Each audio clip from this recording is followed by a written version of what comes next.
All right, welcome back to another amazing episode of the Movie Spreadsheet, except this is a different format. It's Saturday instead of Friday, and we're not doing what to watch. We're critiquing the top 10 biggest box office flops of 2025. So, first of all, I should introduce my amazing wife, Megs, and then question for this, super smart English person. English, major person, right? English major? No, art history major. I totally knew that. Anyways, how do we define box office bomb? English minor, so I think it qualifies. But so a box office bomb or a flop is just simply a movie that underperforms its financial expectations during its theatrical release. So if you're, have a $200 million budget, but you only make $300 million, that's still underperforming. You're not going to be the top grossing movie of the year, which is going to be north of 400, which was Minecraft for this year. So, on the list. So, so everyone's talking about the top 10 movies of the year list. Let's talk about the ones that didn't perform as they should have. For each movie, Meg's is going to give us the budget and the box office, and then ask the question, is this movie worth a watch or worth the flop/bomb label? And then I'm also going to try to tell you why I think this movie was unsuccessful in the box office. And all this is, of course, going to be spoiler-free. Let's get into the first movie. Okay, first up is Thunderbolts. $180 million budget. It made $380 million at the box office. You rated it a 6.25 out of 10 on the movie Spreadsheet. Huge Marvel movie. Why was this a flop? Why aren't people going to theaters to see Marvel? Nobody trusts Marvel anymore. Marvel's not worth your time anymore, at least up until this point of the year. We've already had Captain America Brave New World, which was not very good. We have Thunderbolts, not very good. It's just nobody wants to go to the movie theater to see a 6 out of 10. And that's what you're getting now with Marvel. And also, too, name one person on that screen right now, which everybody can see, but name one of those superheroes.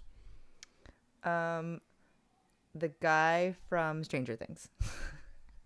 Case in point. See, the unrecognizable. That's why the number one superhero movie of 2025 was Superman, because people know who he is and they want to go see him. So I think not worth the watch, worth the label. Bomb. Okay, next up is Tron Ares. About a $200 million budget, but only made $142 million at the box office. You rated this one extremely highly, 9.05 out of 10 on the Spreadsheet. I know you love this movie. I feel like everyone I talk to really loved this movie. You wanted to get a motorcycle after seeing this movie, but why couldn't you convince me to go see this movie? Immediately shut down for the motorcycle.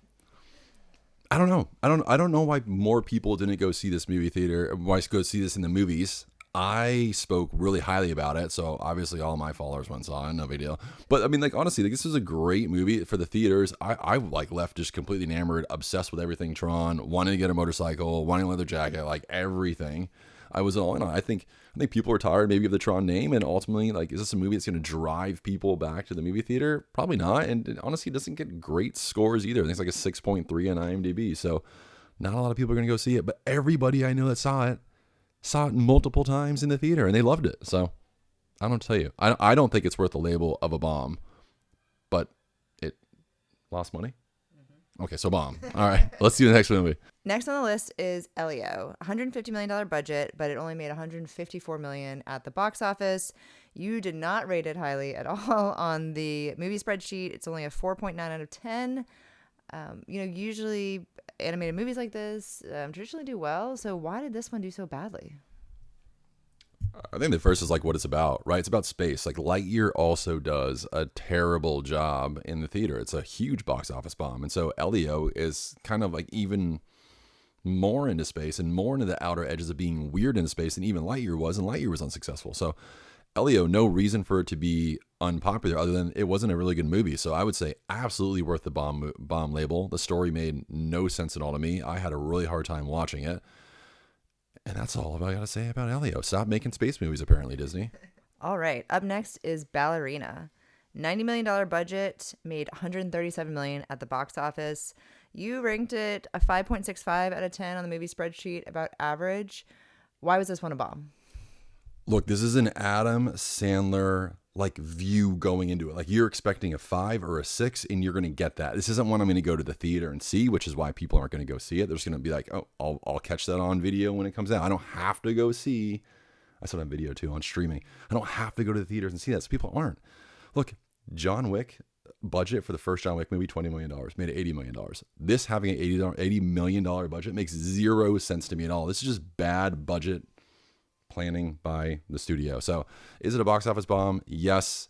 Is it worth watching? Yes, because there's one of the coolest fights I've ever seen involving a flamethrower, two flamethrowers, dueling flamethrowers in this one. So bomb, yes. Watch, yes.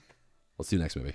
The next one on the list that I'm going to talk about is Mickey 17. $118 million budget, only $133 million at the box office. You really like this one, I know. You ranked it a 8.25 out of 10 on the movie Spreadsheet. I actually almost watched this one, so tell us about it. I had no idea that you almost watched this one because this movie is not one I would expect you to watch.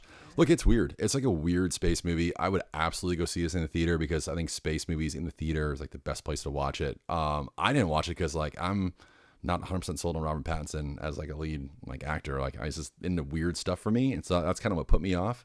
And then I felt like it came in the theater and out so quick. Although I do love Bong Joon-ho, this movie is not a bomb. This movie is absolutely worth a watch. Just not enough people like have it on their radar. For the record, I love things set in space, so I'm glad we're doing this so you can get to know me a little bit better. No, you don't. You don't love space. Yes, I do. Yes, I do. Anyway, so real movies in space, not animated movies in space. Got it. Okay, let's chat about him. $27 million budget and only made $28 million at the box office. So I think that's a verified flop. You rated it a 3.9 out of 10. Very low rating. Why such a low rating? It's terrible. Because it's terrible. This is an awful movie. And this is one of those movies where you leave and you're like, what? What did I just watch? What is even going on? What is this? It's definitely not football, even though there's a ton of advertisements for football. So this one is absolutely worth the label bomb. This movie is absolutely worth passing. Don't watch it. Don't even think about it. Next up is Caught Stealing. $40 million budget, only $30 million at the box office. You rated an 8.425 out of 10 at the movie, on the movie Spreadsheet. Why did you like this movie so much? Because it was so unexpected. This is probably the movie where I saw the most amount of trailers for all summer. It was like Caught Stealing, Caught Stealing. Every time I was like, no, I'm definitely not seeing this movie. Then it came out on Netflix. I had to watch something for Netflix, so I watched it. And I was like, oh my God, I did not see this coming at all. So the reason why this was a bomb, I think this was a horrible, horrible trailer. And I think that you combine a horrible trailer with maybe a little Austin Butler fatigue, plus fatigue. It's also New York City. Again, another movie set in New York City. It's the recipe to skip over it. What they should have featured more of is that adorable cat that you can see in the trailer, and the fact that it's a Darren Aronofsky movie. So there's going to be layers to it, and it like unexpected stuff happens. So not a bomb, although like it kind of is a bomb, right? But not a bomb. You should watch this movie. Totally worth your time. You should watch this movie. Worth your time. I think you would actually enjoy it. And I know you love New York for some reason. Let's talk about Mission Impossible Final Reckoning. $400 million budget. It made $600 million at the box office. So seems like it did well. You rated it a 7.25 out of 10. Why is this one considered a bomb? I think if you look at the other movies in this franchise, the money that they've spent into it generally has equated to tripling their money. So like, and the biggest one I think was Mission Impossible Fallout. Had like a budget of like $180 million, but made almost $800 million. This one, not only is it the final movie in this iteration of Mission Impossible, it's the final Mission Impossible with Tom Cruise. So they gave him a huge budget, let him do all these stunts, hoping it would be essentially $1 billion movie, and like it wasn't. So it was pretty much like a box office bomb. Now, do I label it as a bomb? No. Some awesome scenes in this, and I don't know his name. You might. The dude from Severance who runs the hall is in this one as a sub commander, and he's so good. Who is that? I don't remember his name, but I love it. Okay, this is the only reason why you're on this show is to know names like the people from TV shows, and you can't even do that. But honestly, Mission Impossible is worth it, especially if you've invested in the Mission Impossible franchise, and there's so many cool like scenes. So okay, let's talk about Eddington. It had a $25 million budget, only made $13 million at the box office.